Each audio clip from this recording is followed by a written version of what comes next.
Welcome back to Book Club Preview. I'm Michael, and today we're looking at Charlie Thorne and the Lost City, chapters 16 and 17.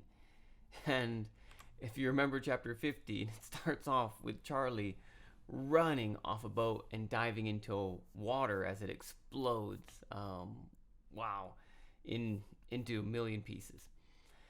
But Charlie starts off with talking about her lighter, or thinking about her lighter. Oh, the jade lighter was a family heirloom and really her kind of only one personal possession that she had that was given or that she took from her great grandfather. But this lighter is what she used to start the flame and to explode everything and to make the trap for Esmeralda. And so, what happened after the explosion? Well, Charlie jumped into the river. She swam down far to the bottom because pieces of metal that were falling in the water were still sizzling in the water. Luckily, the water had protected her from the heat, and as she dived down, she was safer.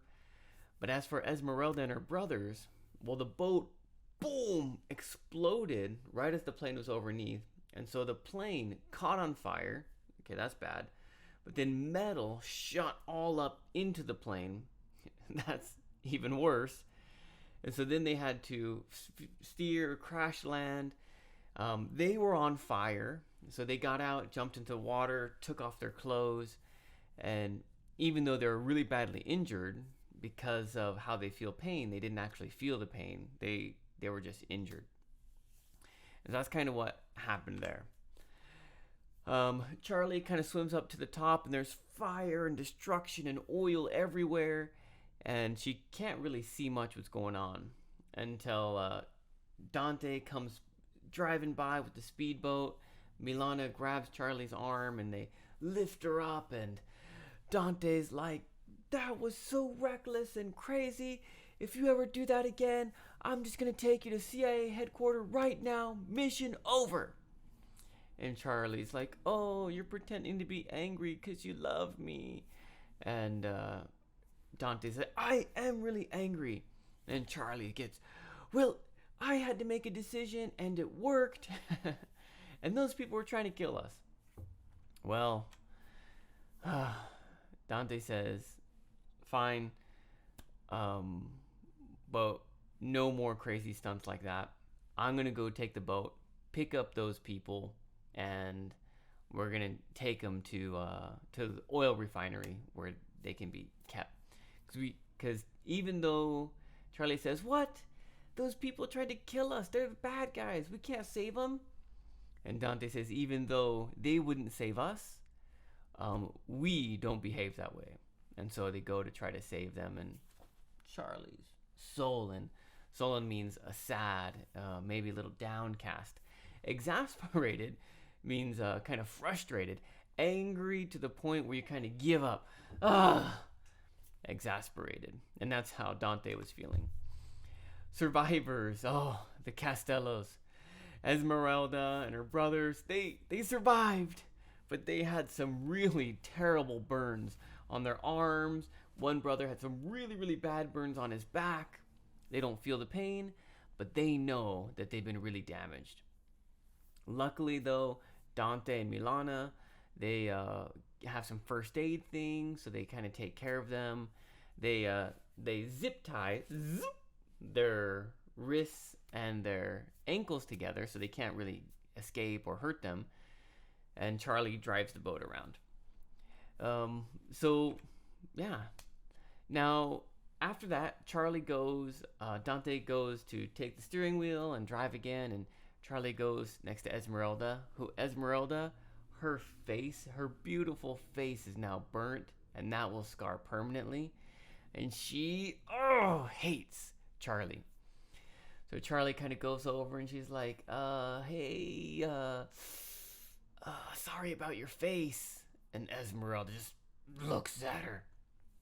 And she's like, "Hey, you remember, like, you tried to double cross me? We could have shared the treasure."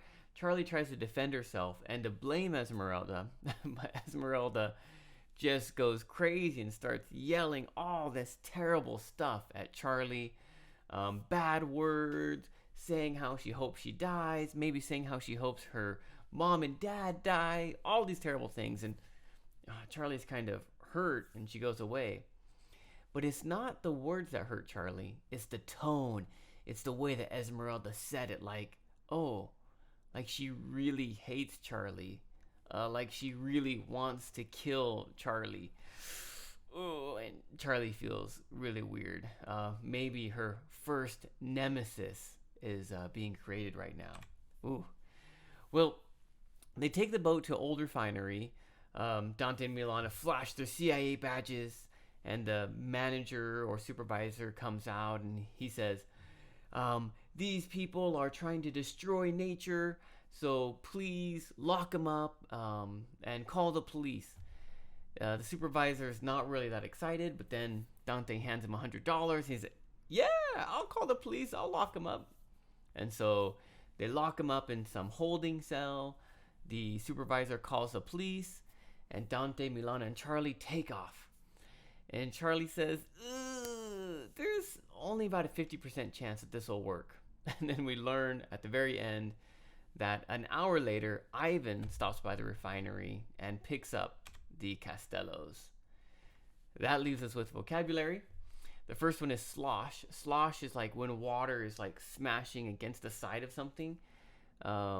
Imagine you have a coffee cup, okay, and you're walking with the coffee cup and the water goes whoosh, whoosh, kind of hits like that. The oil on the boat was sloshing around because so much of it had come off. Cartwheel, this is like where you roll and you kind of put your hands out and let's see here. I think I'll draw a picture. I'll draw it upside down. So here's the head. The person's kind of like that, and then their arms are like that, but they're moving. They're moving their body. That is called a cartwheel, which I cannot do. Oh, let me erase all of that. Okay. So the next vocabulary word here is ominous, which I think we've had before, but again, it's pronounced ominous if you don't recognize the word. And that's like a bad feeling or sounding like something bad is going to happen. Like, ooh, look at that haunted house. Okay, look at that spooky house. All right. That's more of like a scary kind of sound, but oh, it looks like rain. Kind of something like that. Like a dark storm is coming. A veil is a covering over your face. When a woman gets married in America, she wears a bride veil. So she kind of covers her face until she opens it and the groom kisses her. And I can't remember what was veiling something. Maybe the smoke was veiling Charlie's view. Kernel, if you know popcorn, okay, popcorn comes from a little corn seed that goes boop and kind of explodes when it gets hot. So that little seed is called a kernel. Ruptured means to kind of explode, to break open. I'm trying to think here. If you've ever had like a water balloon and you're filling that water balloon full of water and you fill it, and then it goes and explodes. Or you fill it, and it goes and then explodes. That's kind of rupturing, breaking apart from the inside out. And oh my goodness, some vocabulary from next chapter. Crippling means not able to walk, stopping your ability to move.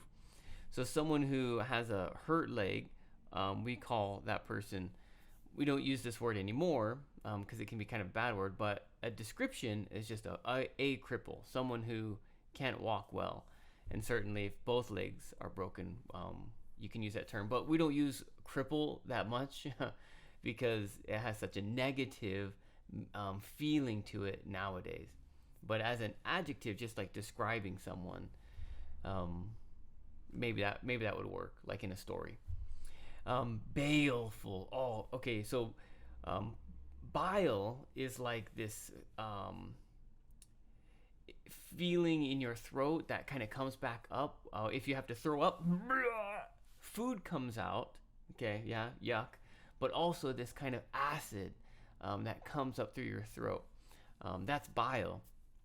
So baleful, imagine like that feeling of disgust, but also anger and terrible, and having that in your eyes pointed towards someone. Ooh, that's kind of how Esmeralda is looking at Charlie.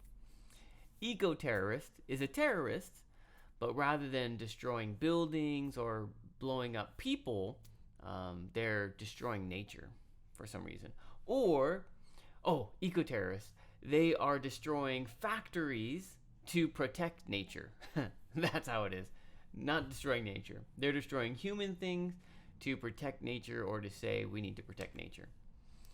The last thing here, our discussion question: what would you do with the Castellos? Would you leave them stranded like Charlie? Would you save them like Dante? Or would you do something else?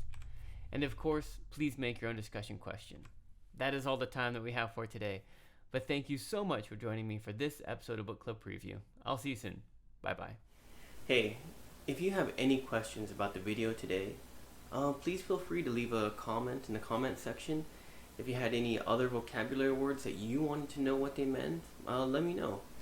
And also, if you're interested in maybe joining one of these book clubs, please leave a comment and I'll get back to you. Thank you so much for watching. Bye-bye.